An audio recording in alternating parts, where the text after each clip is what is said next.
नमस्कार दोस्तों, जय हिंद, वंदे मातरम। मैं आपके साथ जयसवाल सर। दोस्तों सभी का वेलकम, अभिनंदन है आपकी इन्वायरमेंट यानी ईवीएस के एनसीईआरटी क्लास नंबर 21 पे। सभी भावी अध्यापक अध्यापिकाओं का वेलकम है। जिसका सपना है अध्यापक अध्यापिका बनना, शिक्षक बनना, सभी का वेलकम है। सभी मेरे प्यारे मित्रों को नमन है। जय हिंद दोस्तों। बात करेंगे पावर्ड बाई शिक्षा ही प्रकाश है, और आपको पता है यहाँ पे 25 क्वेश्चन करने वाले हैं। फसल चक्रण से संबंधित क्वेश्चन है, आपका यह चैप्टर में है। आपको जब चैप्टर सिलेबस में चेक करेंगे तो फसल चक्रण आपको मिलेगा, और उसी के अकॉर्डिंग यहाँ पे 25 प्रश्न आए हैं। तो चलिए दोस्तों शुरू करते हैं। तो पहला प्रश्न आप लोगों की स्क्रीन पर है। भारत में कृषि को दुष्प्रभावित करने वाला मौसम का सबसे महत्वपूर्ण तत्व कौन सा होता है? यानी भारत में जो कृषि है उसको दुष्प्रभावित करने वाले मौसम का सबसे महत्वपूर्ण तत्व तापमान, आर्द्रता, पवन, वृष्टि। तो आप लोग सभी लोग जानते हैं, किसान से जुड़े हुए हैं, कृषि से जुड़े हुए हैं, कि भारत में कृषि को दुष्प्रभावित करने वाला जो मौसम का, यानी हमारी जो कृषि है भारत की, उसको दुष्प्रभावित करे, दुष्प्रभाव डाले, सबसे ज़्यादा वह है। तो देखिए, तापमान डालता, आर्द्रता, पवन, लेकिन वृष्टि यानी ओला सबसे ज़्यादा डालता है। आप लोग जानते होंगे, ओला जब पड़ता है तो चना हो गया, गेहूं हो गया, धान हो गया, ठीक है, इनका बहुत ज़्यादा, आपका सरसों हो गया, इनको बहुत ज़्यादा नुकसान होता है। तो ये दुष्प्रभावित कहलाता है, तो वह वृष्टि हो जाएगी। अब देखते हैं दोस्तों अगला प्रश्न। किस फसल के लिए पानी की अधिकता आवश्यकता है लेकिन जमाव नहीं? अर्थात ऐसी फसल जिसके पानी की अधिकता होती है लेकिन उस पर पानी रुकना नहीं चाहिए, उस वृक्ष पर पानी रुकना नहीं चाहिए, यानी नमी उसको चाहिए, वनली फॉर नमी चाहिए।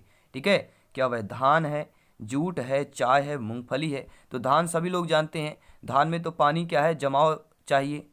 ठीक है, पानी में जमाव होना चाहिए धान में। लेकिन चाय एक ऐसा है, चाय एक ऐसी फसल है या चाय एक ऐसी खेती है जिस पर दोस्तों पानी की जरूरत तो होती है लेकिन जमाव की नहीं, केवल नमी चाहिए होता है। अगला प्रश्न देख लेते हैं कि इनमें से कौन खरीफ फसल नहीं है? ध्यान दीजिएगा, खरीफ फसल नहीं है, अर्थात एक रबी की फसल होगी। कपास, मूंगफली, मक्का, सरसों। खरीफ की फसल सभी को पता है जून जुलाई में बोई जाती है, ठीक है, और सितंबर में लगभग काट ली जाती है, अक्टूबर नवंबर में आपकी रबी की फसल बोई जाती है। यानी इनमें से खरीफ की फसल नहीं है। तो आप लोग जानते हैं सरसों, ये हमारी कौन सी है? ये दोस्तों रबी की फसल कहलाती है।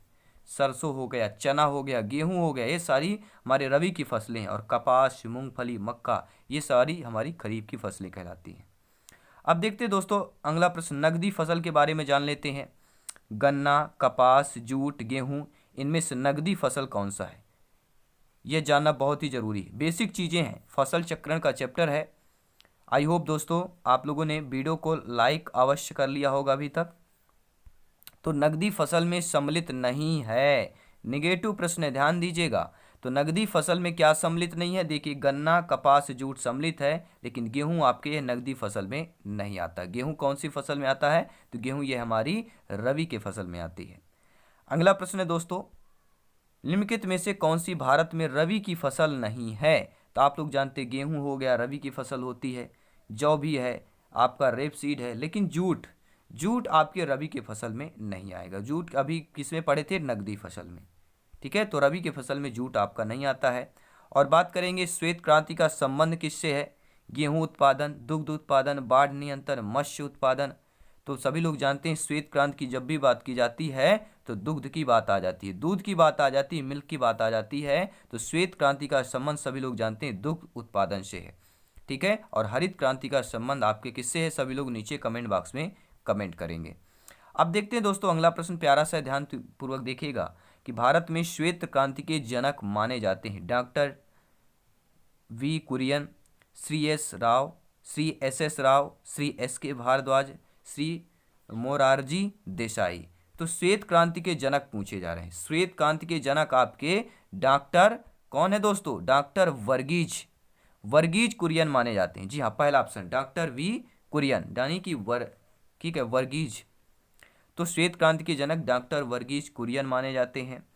और अगला प्रश्न है कि निम्नलिखित में से किस क्षेत्र को भारत का चावल का कटोरा कहा जाता है? देखिए, राइस बॉल ऑफ इंडिया, सभी लोग नोट करेंगे। तो किस क्षेत्र को भारत का चावल का कटोरा, आप क्षेत्र बांटा गया, राज्य नहीं बात कर रहे हैं, क्षेत्र बताना है। उत्तर पूर्वी क्षेत्र, इंडो गांगेय क्षेत्र, कृष्ण गोदावरी डेल्टा क्षेत्र, केरल, तमिलनाडु क्षेत्र, सभी लोग कमेंट करेंगे। तो धान का कटोरा की बात करते हैं तो आपकी जो कृष्णा गोदावरी डेल्टा ये क्षेत्र हैं, सारी चीज़ें कृष्णा नदी गोदावरी, ये कृष्णा और गोदावरी की जो डेल्टा ही क्षेत्र है उस पर क्या है भारत का चावल का कटोरा, क्योंकि डेल्टा क्षेत्र में सबसे ज़्यादा चावल उत्पादन होता है। ठीक है, तो सी ऑप्शन यहाँ पर सही हो जाएगा। अगला प्रश्न है कि किस फसल की खेती भारत में सर्वाधिक क्षेत्रफल में होती है? गेहूँ, धान, कपास, गन्ना। दोस्तों सभी लोग जानते हैं हमारा देश जो है कृषि प्रधान देश है, हमारा राज्य भी कृषि प्रधान है। तो सभी लोग जानते हैं फसल की खेती भारत में सर्वाधिक क्षेत्र में किस पर होती है? तो धान पर होती है। फसल की खेती सर्वाधिक क्षेत्र में किस पर होती है? धान पर होती है। क्षेत्र की बात कर रहे हैं। और इसी में प्रश्न आ जाए कि उस खाद्य फसल का नाम बताइए जो भारत में सबसे अधिक उपज भी देता है, तो वो आपका चावल है। क्या हो जाएगा? गेहूं होगा, चावल होगा, चावल हो जाएगा। उपज की बात कर रहे हैं। और भारत में जेनेटिक रूप से परिवर्तित किस फसल को व्यापारिक उत्पादन के लिए अनुशासित किया गया है? धान, सरसों, बीटी काटन, गेहूं। तो आप सभी लोग जानते हैं हर एक क्वेश्चन आपके एनसीईआरटी के पैटर्न पर है, सभी लोग नोट कर लेंगे, एनसीईआरटी के पैटर्न पर है। ठीक है दोस्तों, चलिए बहुत बहुत धन्यवाद सभी का।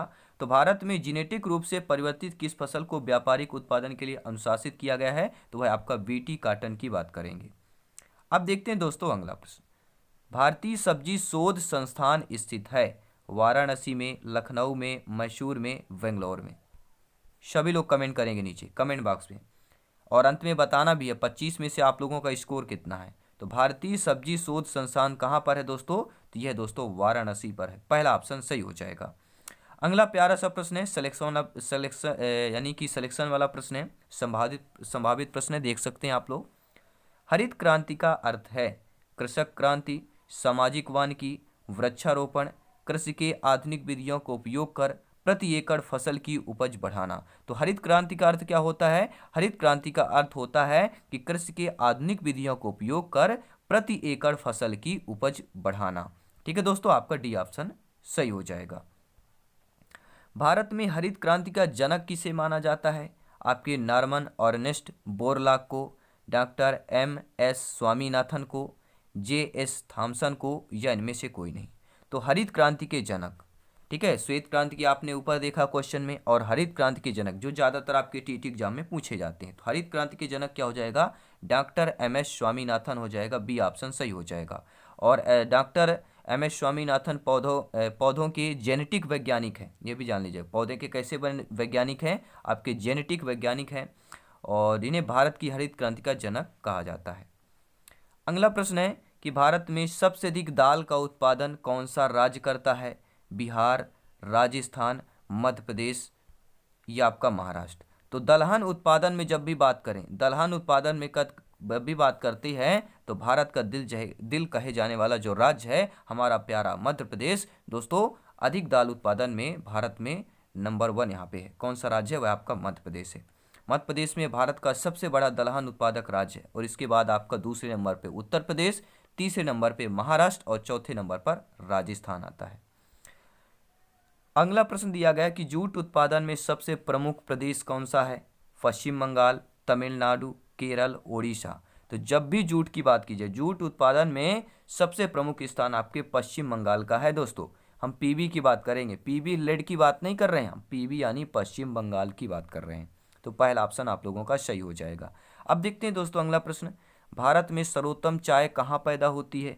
जोरहट, नीलगिरी, दार्जिलिंग, या कूच बिहार में पैदा होती है। तो भारत में सर्वोच्च चाय दोस्तों कहाँ पर पैदा होती है? तो सभी लोग जानते हैं कि दार्जिलिंग की बात करते हैं, सी ऑप्शन सही हो जाएगा। बहुत बहुत धन्यवाद सभी मित्रों को, सभी भावी अध्यापक अध्यापिकाओं का। हर एक क्वेश्चन इंपॉर्टेंट रहता है दोस्तों, हर एक क्लास हर एक सेशन इंपॉर्टेंट है, क्योंकि यहाँ पर दोस्तों सिलेक्शन सर्वोपरि है। अब देखते हैं दोस्तों अगला प्रश्न। भारत के किस प्रदेश में सोयाबीन की खेती का सर्वाधिक क्षेत्रफल है? देखिए, जब भी दलहन की बात की जाए, जब भी सोयाबीन की बात की जाए, आपको आंख बंद करके मध्य प्रदेश की बात करना है। तो भारत के किस प्रदेश में सोयाबीन की खेती सर्वाधिक क्षेत्रफल है? तो मध्य प्रदेश की बात करेंगे। और अगला प्रश्न है कि भारत में प्राकृतिक रबड़ का सबसे अधिक उत्पादन किस राज्य में होता है? केरल, कर्नाटक, तमिलनाडु, आंध्र प्रदेश। तो भारत में प्राकृतिक रबड़ का सबसे अधिक उत्पादन जो दोस्तों, जब भी हम रबड़ की बात करते हैं, जब भी प्राकृतिक रबड़ की बात करते हैं, तो सबसे उत्पादन हमारा कौन सा राज्य आता है? वह हमारा के से केरल आता है। के से केरल, के फॉर केरल, ठीक है, प्राकृतिक रबर का सबसे अधिक उत्पादन राज्य में होता है।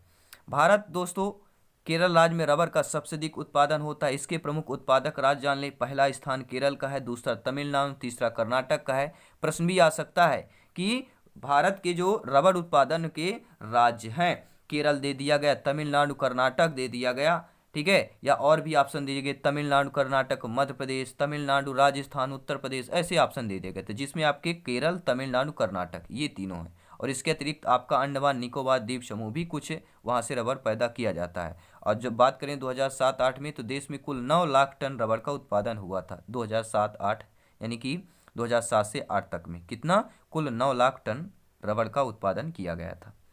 कौन सा भारतीय राज्य अग्रणी कपास का उत्पादक रहा है? गुजरात, महाराष्ट्र, आंध्र प्रदेश, मध्य प्रदेश। सभी लोग जानते हैं कपास की जब भी बात करते हैं, कपास की जब भी बात करते हैं तो मिट्टी का नाम आता है। और मिट्टी कैसी है दोस्तों? मिट्टी काली मिट्टी है। मिट्टी कैसी है? काली है। काली मिट्टी सभी लोग जानते हैं, जब भी काली मिट्टी की बात करते हैं गुजरात अग्रणी होता है। इसी प्रकार कपास उत्पादन में गुजरात आपका अग्रणी हो जाता है। अगला प्रश्न है, इसी प्रकार आपको भी अग्रणी होना है और सिलेक्शन पाना है, यानी आगे जाना है और सिलेक्शन पाना है, ठीक है दोस्तों। अब देखते हैं अगला प्रश्न। गेहूं के अधिकतम उत्पादक वाला राज्य है आपका पंजाब, हरियाणा, उत्तर प्रदेश और मध्य प्रदेश। तो गेहूं के अधिकतम उत्पादक वाला राज्य दोस्तों कौन सा? गेहूं का ऐसा उत्पादक वाला राज्य जहां पर अधिकतम गेहूं उत्पादन किया जाता हो, तो आपका क्या पंजाब है, हरियाणा, उत्तर प्रदेश या मध्य प्रदेश? तो मध्य प्रदेश सोयाबीन हो गया, दलहन में हो गया। तो जो उत्तर प्रदेश है गेहूं उत्पादन में सबसे बाला राज्य माना जाता है। और किस भारतीय को चाय का उत्पादक राज्य नहीं माना जाता? निगेटिव प्रश्न है, ठीक है। असम को माना जाता है, केरल को माना जाता है, पश्चिम बंगाल, लेकिन छत्तीसगढ़ को आपका चाय के उत्पादन में नहीं माना जाता है। अब देखते हैं दोस्तों अगला प्रश्न। भारत में निम्नलिखित में से कौन सा राज्य देश का 70% से अधिक कॉफी अकेले पैदा करता है? Only one for selection for सेरेवरियन फ्योर। तो यहाँ पर कौन सा ऐसा राज्य जो 70%, सभी लोग जानते हैं हमारे बॉडी में कितने प्रतिशत जल होता है? सभी लोग जानते हैं 70% हमारे बॉडी में जल पाया जाता है।